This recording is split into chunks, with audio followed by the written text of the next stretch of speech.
মজু চৌধুরীর হাট লক্ষ্মীপুর জেলার সদর উপজেলার ২০ নং চর রমণীমোহন ইউনিয়নের একটি বিখ্যাত ঘাট।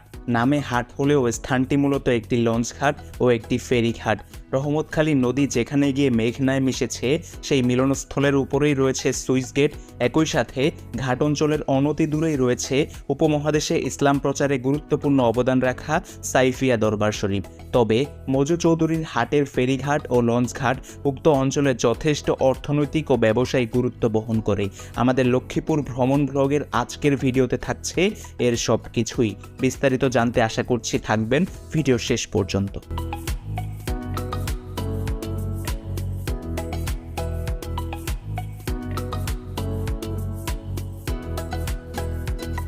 আগের ভিডিওতে দেখেছেন লক্ষ্মীপুর জেলার দালাল বাজার জমিদার বাড়ি এবং খোয়াসাগর দিঘির আদ্যপান্ত।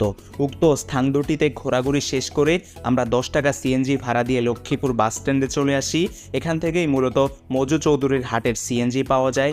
আমরাও জনপ্রতি 50 টাকা হিসেবে সিএনজিতে করে এখন মজু চৌধুরীর হাটের দিকেই যাচ্ছি। যেতে যেতে দেখছি লক্ষ্মীপুর জেলার অপার্থিব গ্রামীণ সৌন্দর্য।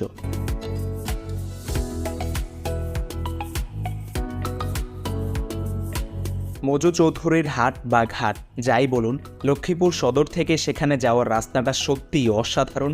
চারপাশের গ্রামীণ পরিবেশ, প্রাকৃতিক আবহাওয়া এমনিতেই মনকে শীতল করে দেয়। লক্ষ্মীপুর সদর থেকে মজু চৌধুরীর হাটের দূরত্ব 17 কিলোমিটার। এ পথে যেতেই পড়বে সাইফিয়া দরবার শরীফ। আমরা আগে মজু চৌধুরীর হাটে ঘোরাঘুরি করে পরে যাব সাইফিয়া দরবার শরীফে। বলে রাখা ভালো, সমগ্র লক্ষ্মীপুর জেলার পশ্চিমাংশ মেঘনা নদীর তীরে অবস্থিত, যার সবটাই চরাঞ্চল। এই যেমন মজু চৌধুরীর হাট লক্ষ্মীপুর জেলার যে ইউনিয়নে পড়েছে তার নাম চর রমণীমোহন। 1965 সালের আগে এই হাট কেন, এই অঞ্চলে জনবসতিই ছিল না। আজকের মজু চৌধুরীর হাটের নামকরণ হয়েছে বা প্রতিষ্ঠাটাই হয়েছে 1965 সালে। তো এখন আমরা চারপাশের এমন অসম্ভব সুন্দর প্রকৃতি ও পরিবেশ দেখতে দেখতে যাচ্ছি মজু চৌধুরীর হাটে।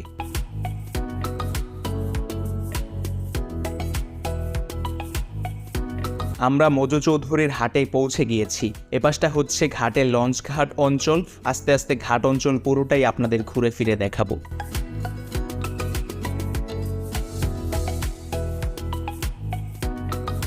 রহমতখালী ও মেঘনা নদীর মিলনস্থলে এই মজু চৌধুরীর হাটের অবস্থান। আমরা এখন এই হাটের লঞ্চ ঘাটের পল্টনের উপর দাঁড়িয়ে আছি। রহমতখালী নদীটিকে আকৃতিতে ছোট হওয়ার কারণে অনেক সময় খালও বলা হয়। লক্ষ্মীপুর জেলা শহর কিন্তু এই রহমতখালী নদী বা খালের তীরেই অবস্থিত।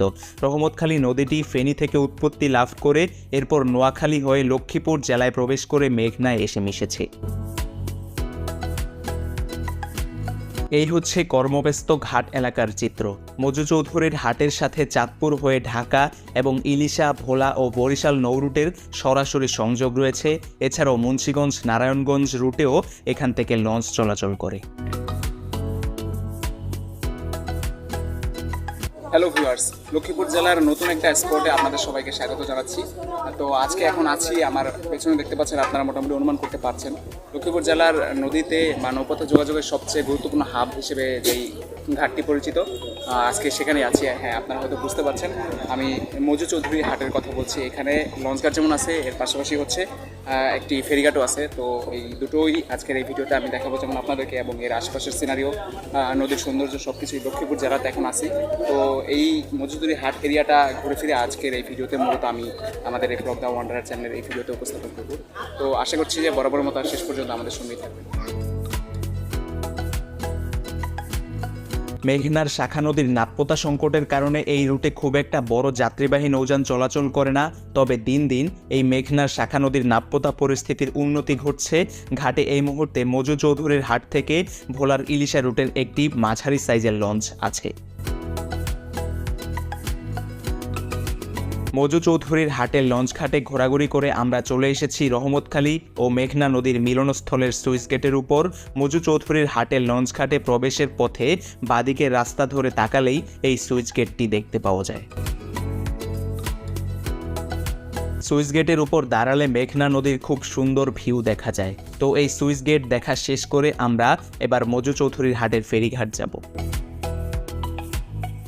মজু চৌধুরীর হাটে আসার পর লঞ্চঘাটে ঢোকার সময় ডান পাশের পাকা রাস্তা ধরে 5-6 মিনিট হাঁটলেই আপনি ফেরিঘাট দেখতে পেয়ে যাবেন।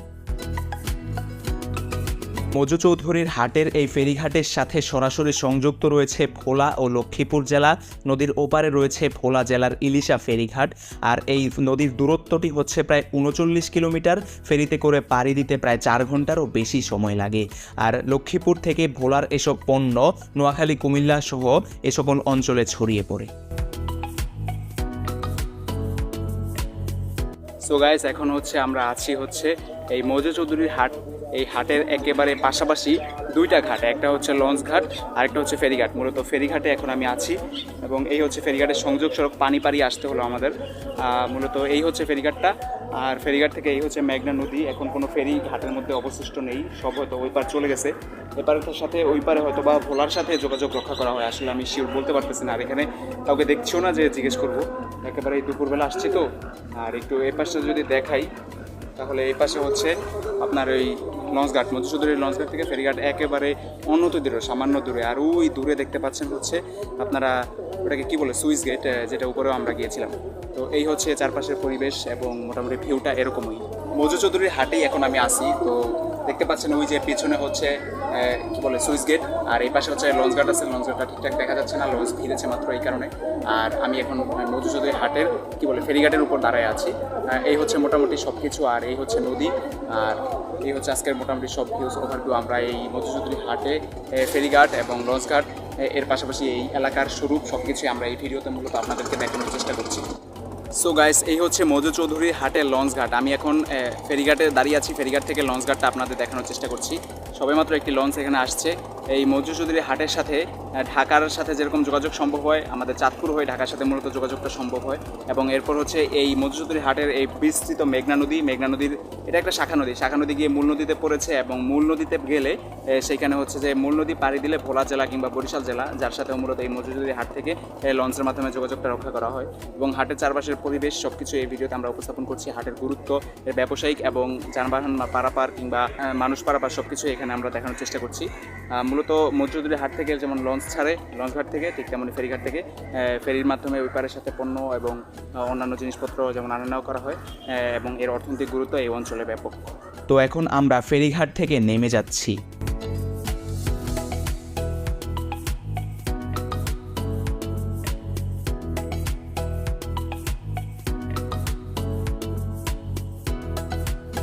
প্রতিটি ফেরিঘাটেই একটি করে ট্রাক স্ট্যান্ড রয়েছে, এখানেও তার ব্যতিক্রম নয়।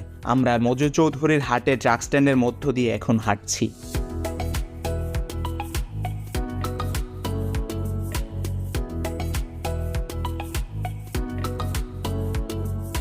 একটু আগে মেঘনার শাখা নদীর নাপ্যতা সংকটের কথা বললাম না, তা দূর করতেই মেঘনা নদী থেকে বালু উত্তোলন করা হয়।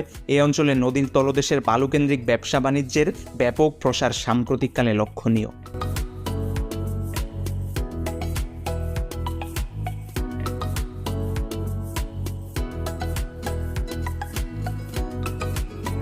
তো মজু চৌধুরীর হাটে ঘোরাঘুরি শেষ করে আমাদের এবারের গন্তব্য সাইফিয়া দরবার শরীফ। মজু চৌধুরীর হাট থেকে অনতি দূরেই সাইফিয়া দরবার শরীফের অবস্থান। মাত্র 20 টাকা রিক্সা ভাড়া করে আমরা ঘাট অঞ্চল থেকে এবার সাইফিয়া দরবার শরীফের দিকে যাচ্ছি। উপমহাদেশে এবং বিশেষভাবে বললে নোয়াখালী লক্ষ্মীপুর অঞ্চলে ইসলামের প্রচার ও প্রসারে সাইফিয়া দরবার শরীফের অবদান অনস্বীকার্য।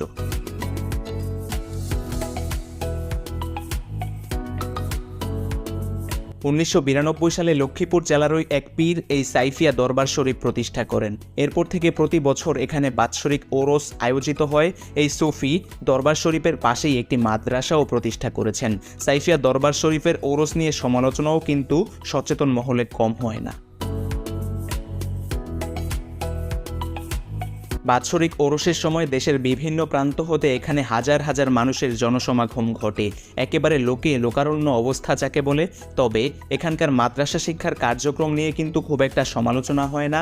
এতদঞ্চলে ইসলামী শিক্ষার প্রসারে এই মাদ্রাসা যথেষ্ট গুরুত্বপূর্ণ ভূমিকা পালন করে।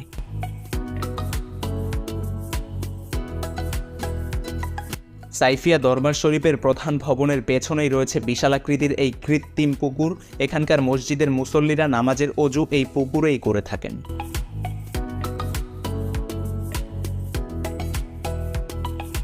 আমাদের আজকের ভিডিওতে লক্ষ্মীপুর জেলার মজু চৌধুরীর হাট ও সাইফিয়া দরবার শরীফের আদ্যোপান্ত আপনাদের দেখানোর চেষ্টা করেছি। এরপর আমরা পুনরায় 50 টাকা সিএনজি ভাড়ায় জনপ্রতি হিসেবে চলে গিয়েছিলাম লক্ষ্মীপুর জেলা শহরে। দেখা হবে খুব শীঘ্রই পরবর্তীতে লক্ষ্মীপুর জেলারই ভিন্ন কোনো গন্তব্যে। ধন্যবাদ সবাইকে।